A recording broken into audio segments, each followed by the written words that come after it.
இருந்தேன் அப்பெல்லாம். நாகவேந்திர அரசுக்கு ஒரு பஸ் மைக்கு கொடுத்தாங்க, அதே பேச தெரியல எனக்கு அப்பெல்லாம். அதனால தயவு செஞ்சு இந்த மாதிரி வாய்ப்பெல்லாம் குழந்தைகளுக்கு கொடுத்துருக்காங்க. இது கடவுளாலையும் உங்களாலையும் அந்த மக்களாலையும் நடக்கிற விஷயம். இது நம்ம மண்ணில் நடக்குது. அதுவும் சிறப்பான நீங்க மாரியம்மன் கோயில் திருவிழா நடக்குது. தயவு கொண்டு குழந்தைகளுக்கு கை கட்டி உத்தரவிட்டப்படுத்துங்க, பாராட்டு தெரிவிங்க. இன்னும் சில பல நடன நிகழ்ச்சியும் உண்டு, பேச்சு போட்டியும் உண்டு.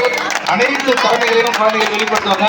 அனைவரும் ஒத்துழைப்பு நல்குமாறு கேட்டுக்கொண்டு, நாங்க அங்கே கூத்துக்கு மட்டும் வரவங்க மட்டும் போறதுமா, இது கூத்து வந்து டெய்லி பார்க்கலாம். ஆனா குழந்தைங்களோட ஆட்டத்தை வந்து அந்த திறமையை வந்து நீங்க தான் பார்க்க முடியும்.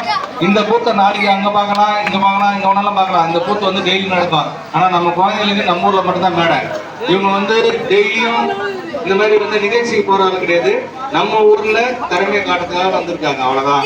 நம்ம மின்னல்ல திறமை காட்டினாங்க, திருப்பூர்ல காட்டுறாங்க. நம்ம ஊர்ல மட்டும் தான் பண்ணுவாங்க. கூத்தாடுறவங்க வந்து இந்த கூத்தை நாளைக்கு கூட போய் என்னென்னலாம் பார்த்துக்கலாம். ஆனா நம்ம ஊர்ல இருந்து இவ்வளவு கூட்டம் வரும்னு நான் எதிர்பார்க்கவே இல்லை.